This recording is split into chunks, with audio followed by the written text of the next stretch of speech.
बहुत समय पहले की बात है। एक शांत गांव था जिसका नाम था नीलकुंड। गांव के बाहर एक पुराना जंगल था जहां एक वीरान रास्ता था और उसी रास्ते में 3 पथरीले संकेत लगे थे। एक दिन 3 दोस्त अंकित, रीमा और ध्रुव उस जंगल से होकर गांव लौट रहे थे। अंधेरा बहुत बढ़ चुका था और हवा में कुछ अजीब सी हलचल थी।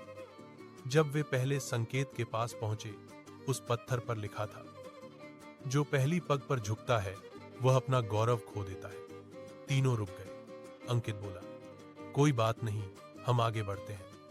वे आगे चले और तभी उन्हें आवाज सुनाई दी, जैसे कोई निकल रहा हो। दूसरा संकेत कुछ दूर वहां लिखा था, जो दूसरी राह चुन लेता है वह अपनी दिशा खो देता है।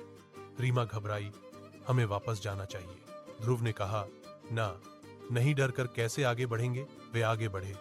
तीसरा संकेत के पास उस पर लिखा था, जो तीसरे दरवाजे खुलवाता है वह सबसे बड़ा राज देखता है। तीनों ने देखा कि आगे एक पुराना खंडहर दरवाजा खड़ा था जिससे धीमी रोशनी निकल रही थी। वे अंदर गए और वहां पाया एक कमरे में 3 दराज। पहला दराज खोलने पर अंकित को मिला सोने का सिक्का, दूसरा दराज खोलने पर रीमा को मिला मधुर गीतों की किताब और तीसरा दराज खोलने पर ध्रुव को मिला एक शीशा जिसमें दिखाई दे रही थी उनकी असली आत्माएं, उनके अंदर छुपे गुणों के साथ।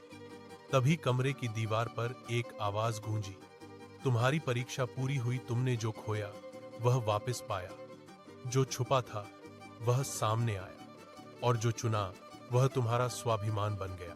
तीनों दोस्त बाहर निकले।